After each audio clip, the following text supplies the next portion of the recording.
Hello दोस्तों, tally prime के एक नए वीडियो में आपका स्वागत है। दोस्तों, इस वीडियो के अंदर हम टैली में जो बेसिक अकाउंटिंग होती है वो किस तरह से यूज़ होती है वो इस वीडियो के अंदर हम सीखेंगे, तथा टैली के क्या क्या नियम होते हैं वो हम इसके अंदर सीखेंगे। इसके लिए सबसे पहले दे रखा है टैली व्यापार में किसी प्रकार के लेन देन संबंधित विवरणों का मिलान करना ही टैली कहलाता है। Total accounting reading list year. उसके बाद दे रखा है, अगला दे रखा है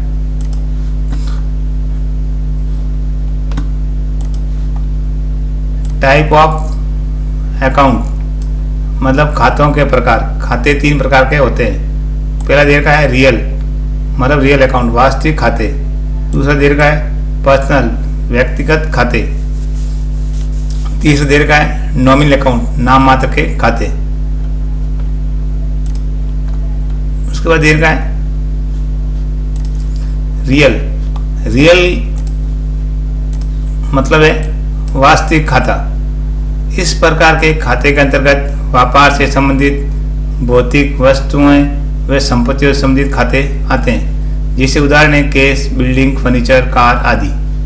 इसी का नियम है, जो वस्तु व्यापार में आती है उसे हम डेबिट करो तथा जो जाती है उसे हम क्रेडिट करो।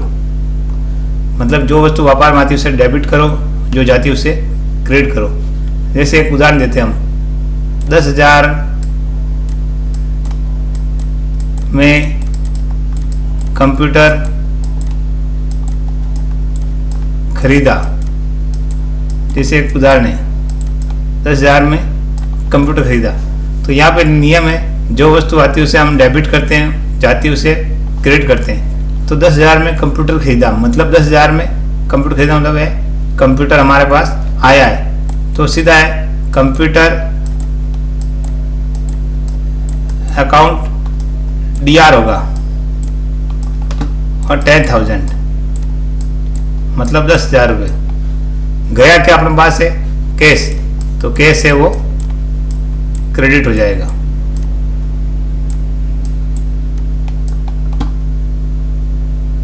CR 10,000 रुपये। इसी में अगला दे रखा है पर्सनल अकाउंट। पर्सनल का मतलब है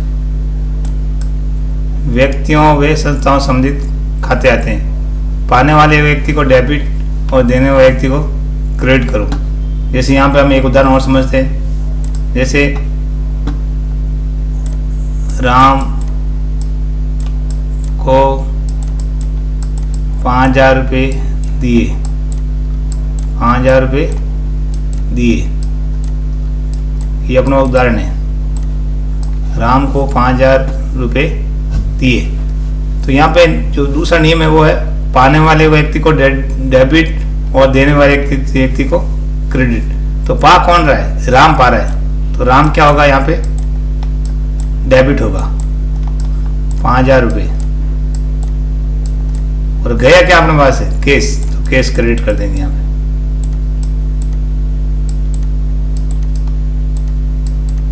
ऐसे यहाँ से हम इरेज कर देंगे, वापस को इरेज कर देते हैं। फिर तीसरा नियम है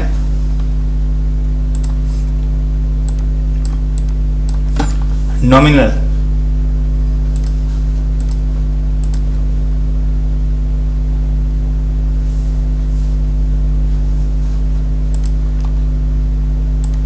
नॉमिनल मतलब है इसके अंतर्गत व्यापार से संबंधित आय, व्यय, लाभ, हानि के खाते आते हैं।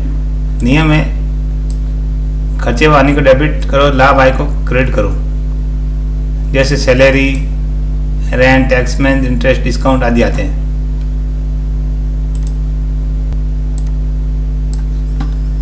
उसके बाद दे रखा है टाइप ऑफ ग्रुप का होते हैं मेन 5 ग्रुप होते हैं।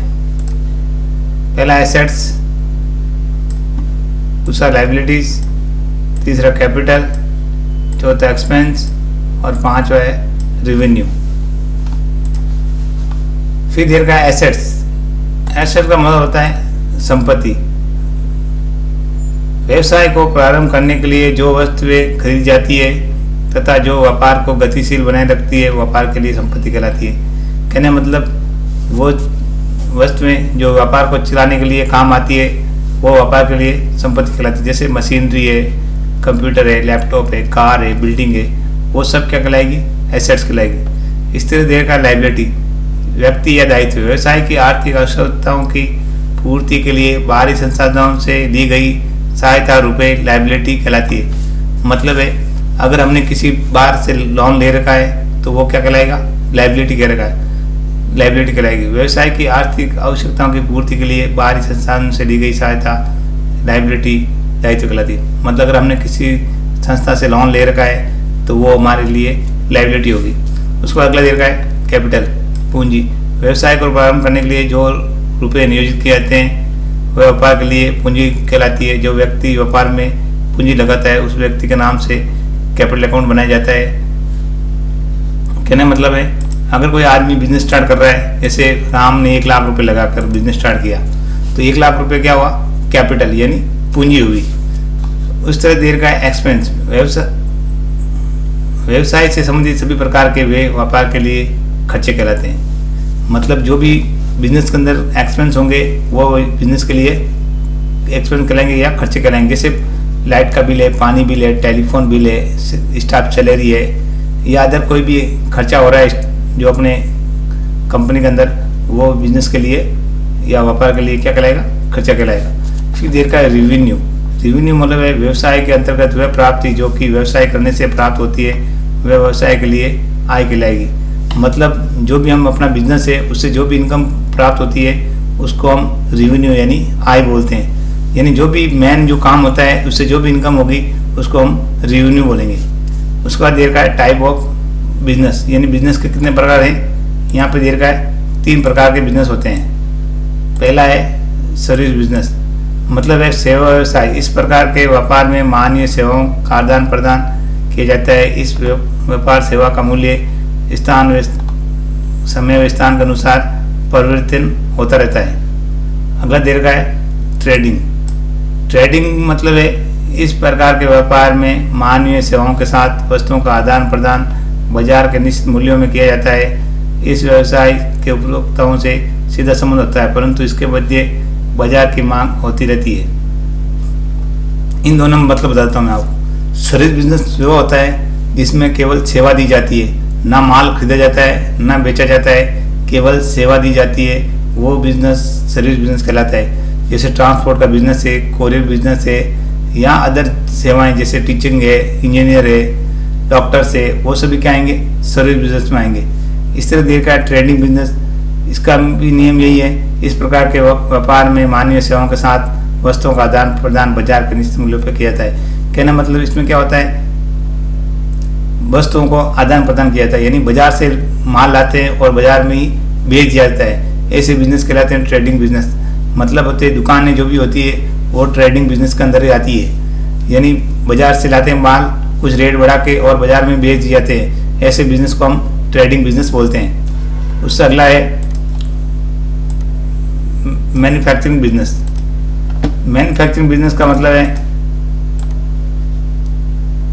इस प्रकार के व्यवसाय में मानवीय सेवाओं के द्वारा नई वस्तुओं का निर्माण किया जाता है। इस व्यवसाय में कच्चा माल खरीद कर उसका रूपांतरित करके नई वस्तुएं बनाई जाती है जिससे उपयोग है तो बाजार में बेचा जाता है। इस व्यवसाय से उपभोक्ताओं का सीधा संबंध नहीं होता है। कहना मतलब है मैन्युफैक्चरिंग बिजनेस वो बिजनेस होता है जैसे इंडस्ट्री जितनी भी होती है वो मैन्युफैक्चरिंग के अंदर आती है, यानी कच्चा माल खरीदती है, उसका रूपांतरित करके, ठीक है, और नई वस्तुएं बनाकर बाजार में बेची जाती है। जैसे कोई भी इंडस्ट्रीज है वो क्या करती है? पहले कच्चा माल खरीदती है, उसको तैयार करती है, ठीक है, उसके बाद उसको तैयार करके और बाजार में बेच दिया जाता है, तो वो मैन्युफैक्चरिंग बिजनेस कहलाता है। आपको समझ में आ गया होगा 3 तरह बिजनेस हैं, सर्विस बिजनेस, ट्रेडिंग और मैन्युफैक्चरिंग। सर्विस का मतलब है सेवा व्यवसाय, ट्रेडिंग का मतलब है ट्रेडिंग बिजनेस, और लास्ट है मैन्युफैक्चरिंग बिजनेस।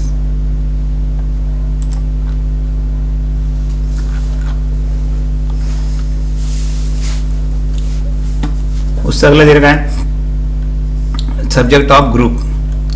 टोटल में जो टैली है वो 3 अकाउंट्स के नियम और जो 27 ग्रुप हैं इसके ऊपर ही टैली आधारित है।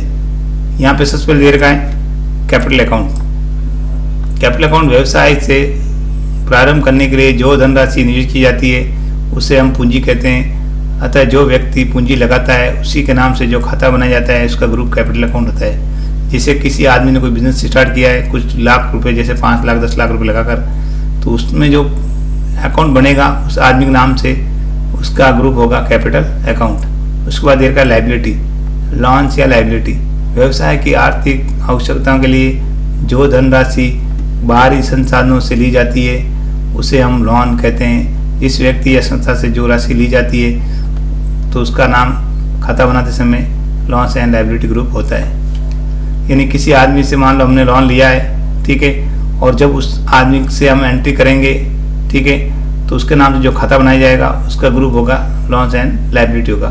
फिर देर का करंट लायबिलिटी, चालू दायित्व, व्यवसाय संबंधित ऐसे दायित्व जो कभी स्थिर नहीं होते तथा गतिशील बने रहते हैं उन्हें हम करंट लायबिलिटी कहते हैं, यानी कम ज़्यादा होते रहते हैं और एक फिक्स नहीं होते।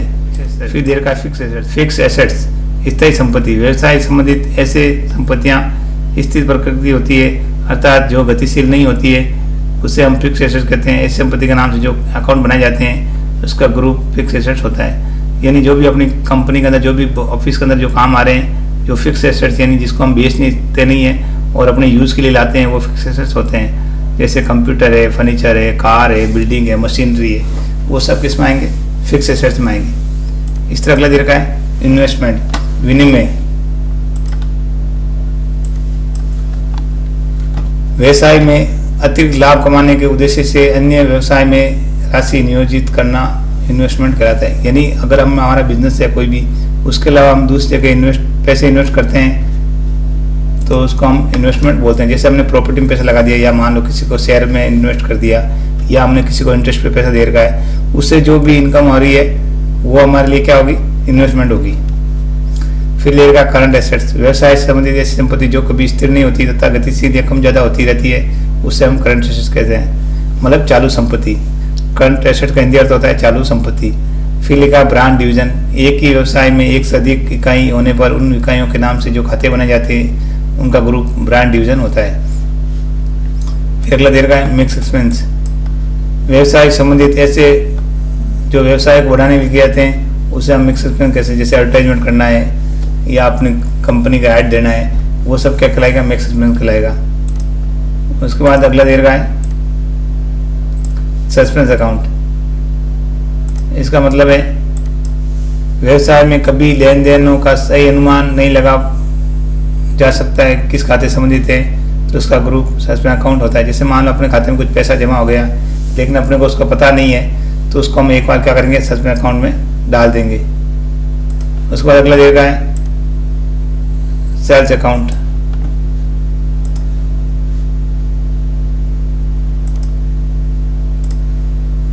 अगला है सेल्स अकाउंट, व्यवसाय में होने वाली विक्रय से संबंधित जो खाता बनाया जाता है यह इस ग्रुप में आता है। परचेज, परचेज का व्यवसाय संबंधित क्रय के नाम से जो भी खाते बनाए जाएंगे उनका ग्रुप परचेज अकाउंट होगा। फिर लिखा है डायरेक्ट इनकम, व्यवसाय संबंधित ऐसी आय जो सीधे व्यापार करने से प्राप्त होती है और डायरेक्ट इनकम कहलाती है। फिर डायरेक्ट एक्सपेंस, व्यवसाय संबंधित ऐसे खर्चे जिनका व्यवसाय से सीधा संबंध होता है जो माल की कीमत को प्रभावित करते हैं उसे हम डायरेक्ट एक्सपेंस कहते हैं। फिर लिखा है इनडायरेक्ट इनकम, व्यवसाय में ऐसी आय जो व्यापार से के अन्य कारणों से प्राप्त होती है डायरेक्ट इनकम कहते हैं, इनडायरेक्ट इनकम कहते हैं। ब्याज प्राप्त करना, डिस्काउंट प्राप्त करना। फिर लिखा है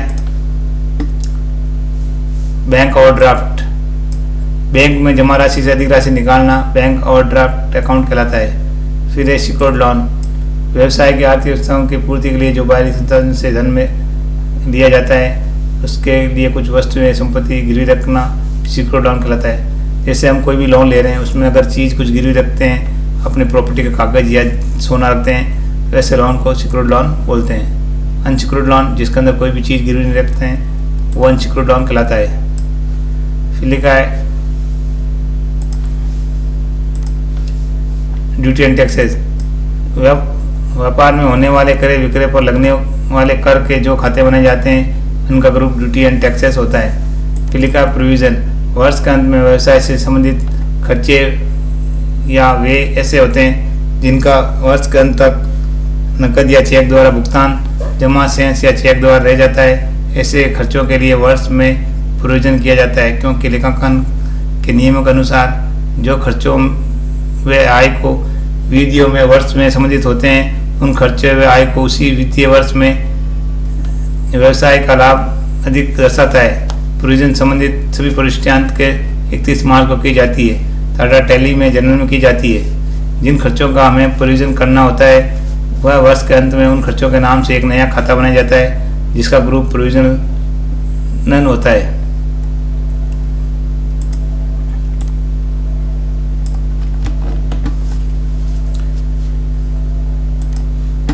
पहले कहा है सैंडी क्रेडिटर। सैंडी क्रेडिटर मतलब है जो हमसे रुपये मांगते हैं तथा व्यवसाय संबंधित लेनदार जिनसे हम उधार माल क्रय करते हैं या खरीदते हैं, उनका ग्रुप सैंडी क्रेडिटर होता है।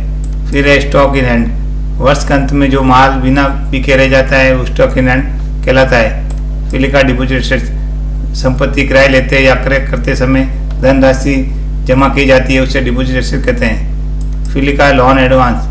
व्यवसाय के द्वारा किए जाने वाले ऋण या उधार लोन एडवांस कहलाता है। सैंडी डेबिटर, जिससे हम रुपये मांगते हैं तथा माल देते हैं। व्यवसाय संबंधित ऐसे देनदार जिनसे व्यवसाय उधार लेन देन करता है, ऐसे व्यक्ति और संस्थाओं का ग्रुप सैंडी डेबिटर होता है। फिर लिखा कैश इन हैंड। हमारे पास रुपये होते हैं वह कैश इन हैंड कहलाते हैं। कैश इन हैंड जो हमारे पास रुपये बचते हैं वो कैश इन हैंड कहलाते हैं। फिर लिखा बैंक अकाउंट। बैंक से संबंधित जो भी खाते बनाए जाएंगे उनका ग्रुप बैंक अकाउंट होगा। तो दोस्तों ये कुछ नियम थे और कुछ ग्रुप्स थे। इससे हम क्या करते हैं, टैली सीखने में बहुत आसानी होती है। तो ये जो भी ग्रुप्स है इनको आप याद करें, जिससे जल्द से जल्द आपको टैली समझ में आ सके। तो दोस्तों इस वीडियो में इतना ही। अगर वीडियो पसंद आया तो वीडियो को लाइक कर दें और अभी तक सब्सक्राइब कर दें। जय हिंद, जय भारत।